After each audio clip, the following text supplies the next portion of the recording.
Si los cristianos ya no se atreven a pedir a Dios el tiempo necesario, ya sea para sembrar o para cosechar, esto no demuestra que nuestra fe se haya espiritualizado, sino que nos contentamos con un Dios impotente.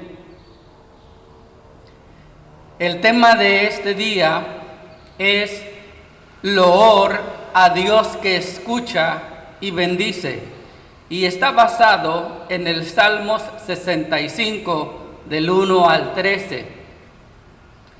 La Biblia dice que en una ocasión el profeta Elías retó a los profetas de Baal para que el pueblo de Israel recordara quién era el Dios verdadero.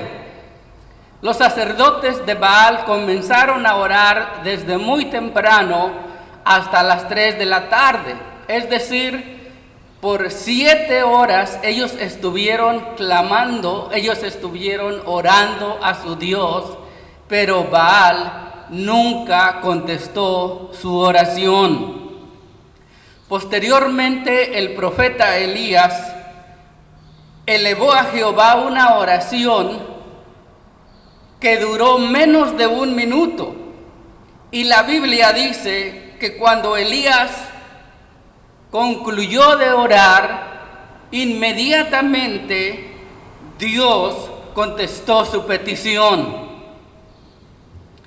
El Salmo 65 enseña que debemos de alabar a Dios y que le debemos de cumplir nuestros votos, porque Él no solamente escucha la oración, sino que también contesta nuestras peticiones. En este salmo, hermanos, se enaltece los actos y las bendiciones de Dios, porque se repiten una y otra vez, es decir, sin cesar. También se ha incluido la realidad de que Jehová escucha las peticiones y acciones de gracias. Más aún, esta realidad en verdad es el tema de este salmo. Por lo tanto, debemos de tener en cuenta que este salmo es un cántico de acción de gracias.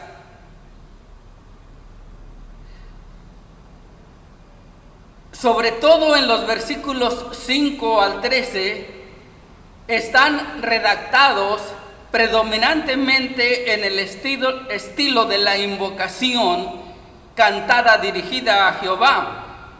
Y se hace de esta forma para adoptar expresiones que regularmente se usaban o eran empleadas en el cántico individual, y así aplicarlas a un salmo que entona la comunidad entera. La situación a la que mejor se adapta este salmo es en la que el pueblo se postra ante el Creador y Rey del mundo, ante aquel que tiene su trono en Sión y a quien se rinde culto de adoración cantada, tal como se enseña en el Salmos 95:6, que dice así: venid, adoremos y postrémonos, arrodillémonos delante de Jehová nuestro Hacedor. Por lo tanto, le debemos dar loor a Dios que escucha y bendice. Nosotros tenemos que recordar la seguridad de que Dios escucha y contesta nuestras peticiones. Esa es la enseñanza de este salmo, hermanos. Vamos a dividirlo en 3 puntos. Versículos 1 al 5, miraremos que Jehová es el que escucha y perdona. En los versículos 6 al 8 veremos que Jehová es el creador y el sustentador del mundo entero. Y en los versículos finales miraremos que Jehová es el labrador y el sustentador que llena de alegría. En los versículos 1 al 5 se glorifica a Jehová como tú que escuchas la oración. Es decir, se glorifica a Dios que está presente. Escuche lo que dicen los versículos 1 al 5. Tuya es la alabanza en Sión, oh Dios, y a ti se pagarán los votos. Tú oyes la oración, a ti vendrá toda carne. Las iniquidades prevalecen contra mí, mas nuestras rebeliones tú las perdonarás. Bienaventurado el que tú escogieres y atrajeres a ti, para que habite en tus atrios. Seremos saciados del bien de tu casa, de tu santo templo. Con tremendas cosas nos responderás tú en justicia, oh Dios de nuestra salvación, esperanza de todos los términos de la tierra y de los más remotos confines del mar. En estos versículos se glorifica al Dios que está presente. Su introducción, hermanos, no comienza con las aclamaciones que suelen ser habituales, como por ejemplo, cantad a Jehová cántico nuevo, o tañed con júbilo, o aún adorad a Jehová en la hermosura de su santidad, etc. No, este Salmos 65 hace la solemne afirmación, hermanos, de que a Jehová debe tributársele una alabanza. Es por eso que el versículo 1 en algunas traducciones dice así: a ti se te debe alabanza, o tú mereces nuestras alabanzas, o a ti debemos alabarte. Es decir, inmediatamente, hermanos, se glorifica a Dios en su actividad salvadora. Él es el que escucha la oración de acuerdo al versículo 3. Y es por eso que a Él se le deben de cumplir los votos.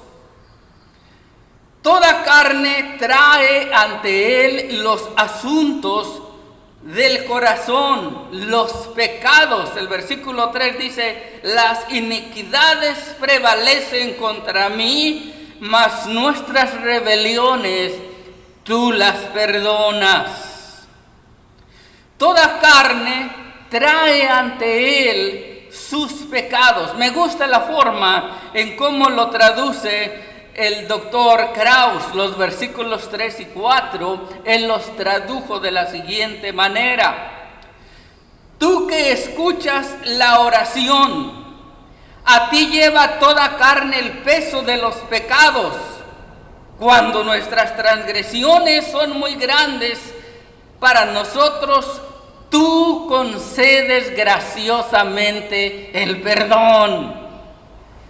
Jehová es el que escucha y perdona todas nuestras rebeliones. Aquí, hermanos, debemos de notar que la palabra iniquidades es la palabra hebrea abón y tiene el significado de perversión. Es decir, esa palabra expresa, hermanos, el sentir que no se halla en conformidad con la voluntad de Dios. Y la palabra rebeliones es algo así como un sinónimo. Es algo que está en contra de la voluntad de Dios, y eso es lo que Dios perdona. En el versículo 3 se nos dice que los hombres o que todos los hombres bajo el peso de la culpa se ha llegado a ser insoportable y que se acercan a Jehová tal como lo hizo Caín en Génesis capítulo 4 y versículo 13. Allí Caín le dice a Jehová: grande es mi castigo para ser soportado. Y así el pueblo en este salmo llega al santuario para recibir el perdón de Jehová, porque Él es el Dios que escucha y el Dios que perdona. En este cántico de alabanza, a quien escucha la oración, se inserta una felicitación que va dirigida a aquellos que han tenido acceso a Jehová y que pueden morar en sus atrios. Eso dice el versículo 4. Aquí, hermanos, no se refiere esta felicitación solamente a los levitas, sino que más bien se refiere a todos aquellos que pueden acercarse ante el templo, ante el santuario de Jehová, tal como lo expresan el Salmos número 15 y el número 24. No es solamente a los levitas a quienes se refiere. Eso de morar junto a Jehová no es el privilegio solamente de los sacerdotes. Cada israelita era miembro de una nación consagrada, es decir, un reino de sacerdotes. Esa es la enseñanza bíblica. Y aunque se debe tener en cuenta que los verbos elegir y atraer son términos técnicos para designar el acto de acercarse cuando se realiza un rito ritual, el empleo de la primera persona del plural excluye seguramente el que aquí se piense únicamente en los sacerdotes. Y es por eso que el versículo 5 habla también de la dicha de quienes están al lado de Jehová en el culto. Allí dice la segunda parte del versículo 5: esperanza de todos los términos de la tierra y de los más remotos confines del mar. No se refiere solamente a los levitas, a los sacerdotes, sino a todos los confines de la tierra, a todos aquellos que Jehová ha elegido. En ese mismo versículo 5 se afirma que el Dios que tiene su trono en Sión es para Israel el Dios de nuestra salvación. Como escucha la oración, no solo escucha las peticiones de los individuos, sino que responde a ellas con actos que producen asombro. Eso es lo que dice la Biblia. Y responde en justicia, es decir, concediendo salvación por fidelidad a la comunión con su pueblo. En este poder salvador, Jehová es la esperanza de todos los confines de la tierra, incluso todas las islas más lejanas, tal como lo afirma el profeta Isaías en el capítulo 66. Es notable la amplitud universal con que se extienden los efectos del poder de Dios que habita en Sión. Las tradiciones cultuales de Jerusalén adquieren vida en los versículos 1 al 5 y se hallan íntimamente asociadas con la alabanza de quienes escuchan las oraciones, o de quien escucha las oraciones, es decir, de Jehová, el Dios del universo. Y todos aquellos que sin reservas buscan refugio en Jehová, reciben ese derecho legal de obtener ayuda del Dios del universo. El profeta Isaías en su capítulo 14 y versículo 32 afirma que Jehová ha fundado a Sión y que en ella encuentran refugio los afligidos, es decir, los pobres de su pueblo. Es decir, hermanos, el Dios creador del universo no es únicamente el Dios de los israelitas, sino que es el Dios de todos sus elegidos, de todo pueblo, lengua y nación. En segundo lugar, en los versículos 6 al 9 leemos que Jehová es el creador y el sustentador del mundo entero. Ahí leemos lo siguiente, versículos 6 al 9. Tú, el que afirmas los montes con su poder, ceñido de valentía, el que sosiega el estruendo de los mares, el estruendo de sus ondas y el alboroto de las naciones. Por tanto, los habitantes de los fines de la tierra temen de tus maravillas. Tú haces alegrar las salidas de la mañana y de la tarde. Visitas la tierra y la riegas, en gran manera la enriqueces. Con el río de Dios lleno de aguas, preparas el grano de ellos cuando así lo dispones. En estos versículos, hermanos, se habla del creador de las montañas y del que vence el imponente silencio al mar. El Dios que tiene su trono en Sión es el creador del mundo. Y se hace énfasis en los montes, porque los montes, hermanos, son símbolo de lo sólido, son símbolo de lo duradero. Como el héroe creador del tiempo principal, Jehová se ciñe de fortaleza, dice el profeta Isaías.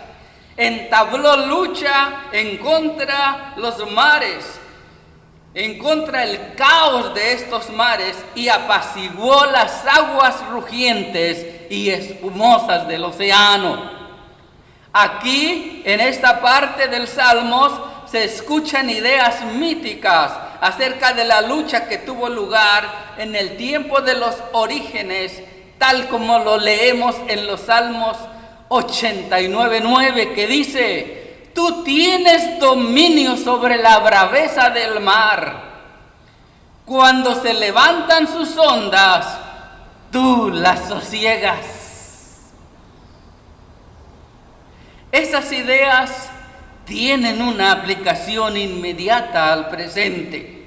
Y es por eso que el versículo 7 afirma: calmaste el rugido de los mares, calmaste el estruendo de sus olas, calmaste el alboroto de los pueblos. Así que esos lugares citados no son ni mitología anticuada, ni son meras imágenes poéticas, sino que son hechos reales en la conciencia de los hebreos. Para ellos, la tierra en la que viven se halla amenazada y atacada constantemente por los poderes destructivos del caos.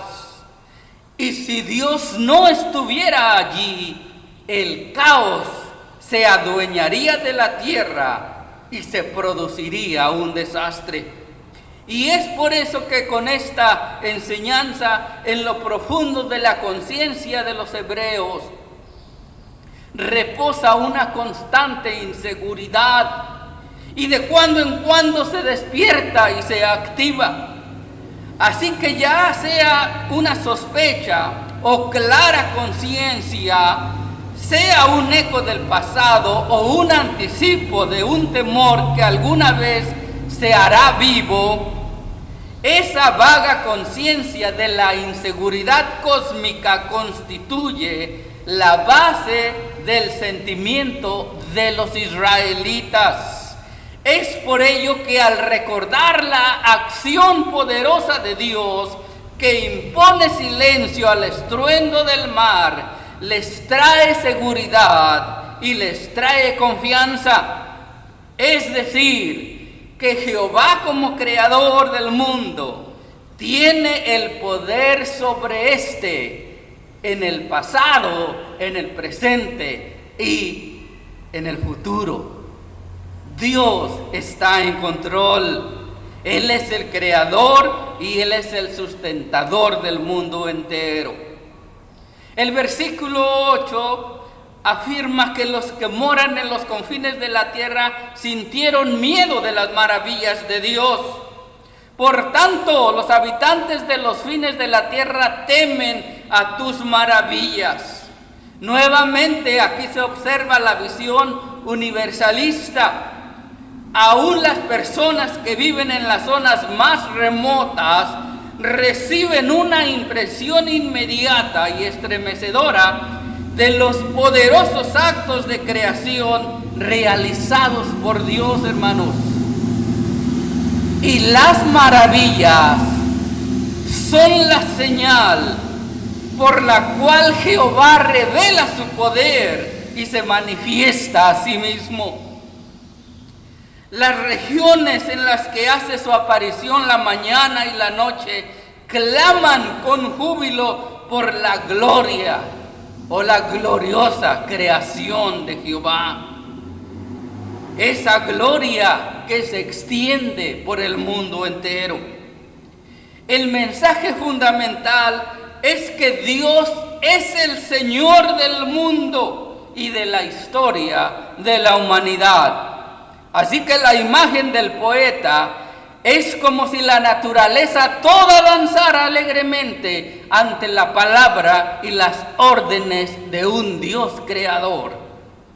Finalmente, en los versículos 9 al 13, encontramos que el poeta describe a Jehová como el labrador y el sustentador que llena de alegría.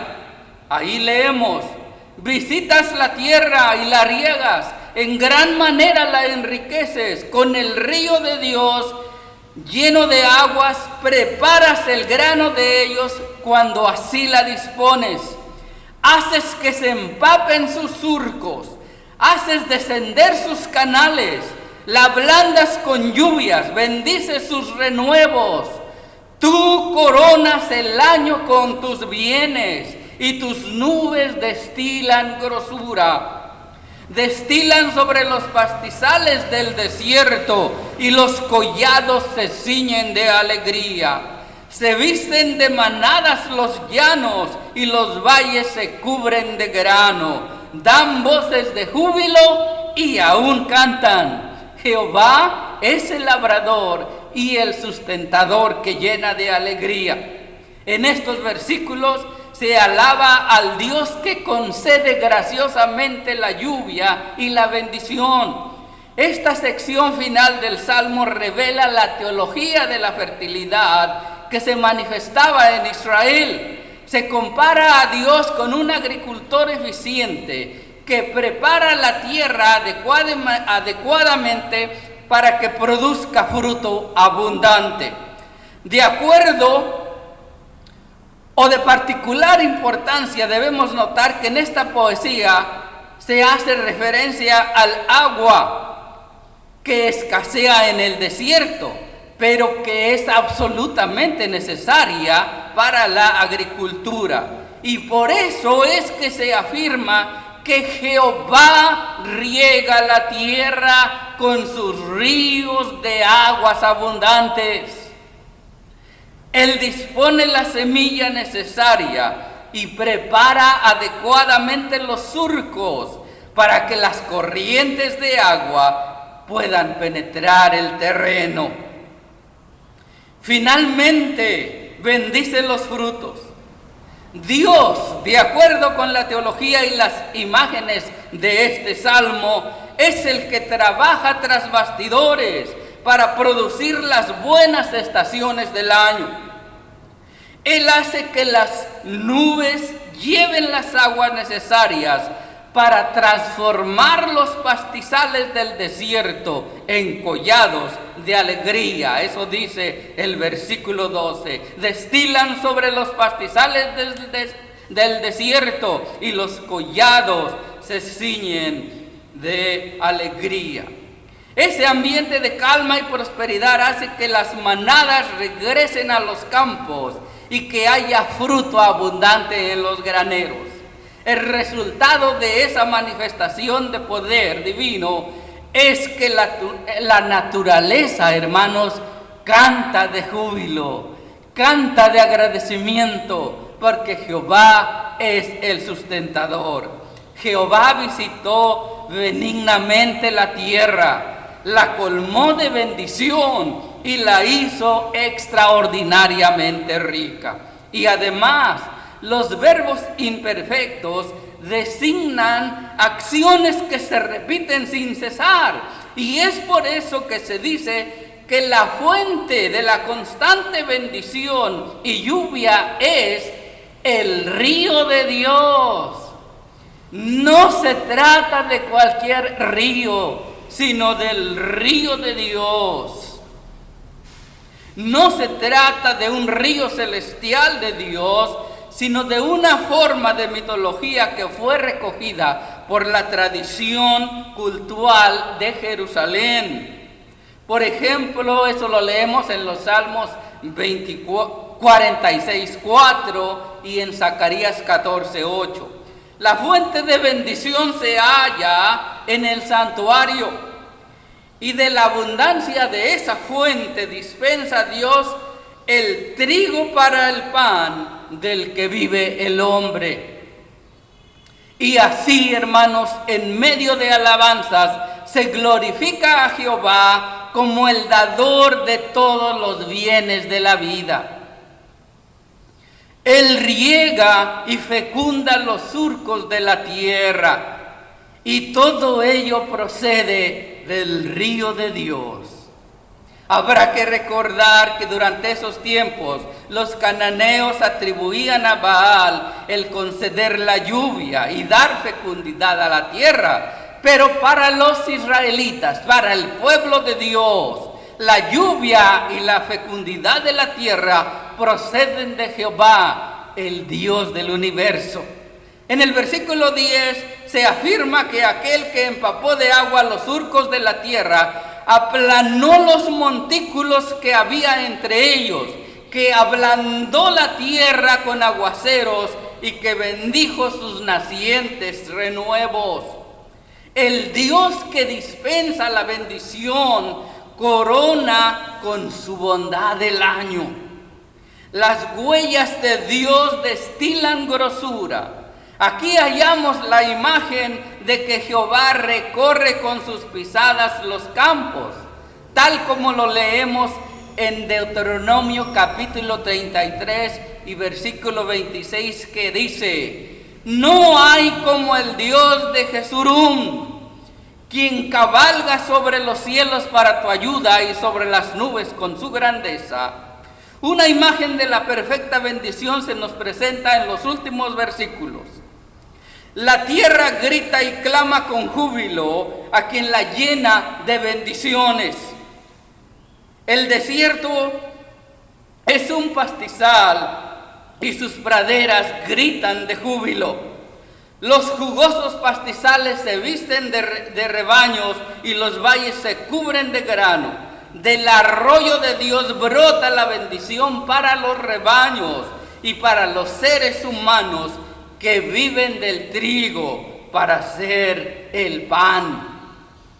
Así que, hermanos, el Salmo 65 nos enseña que debemos dar loor a Dios, porque Él escucha y Él bendice. Este salmo ordena que alabemos a Dios. Se glorifica en él el poder de Dios y su actividad salvadora. Jehová es el Dios que escucha nuestras oraciones. No debemos desmayar, debemos de seguir orando, porque Dios nos escucha. Es muy significativo, hermanos, que esta acción salvadora de Dios, que tiene su trono en Sión, no solo va dirigida al pueblo elegido de Israel, sino que va a toda carne, ya se pensaba en que un día vendrían personas de toda lengua, tribu y nación a orarle al Dios Todopoderoso. Y por ello se ordena que todo aquel que ha tenido el privilegio de ser llamado puede acercarse a Dios confiadamente, porque Él escucha nuestras oraciones.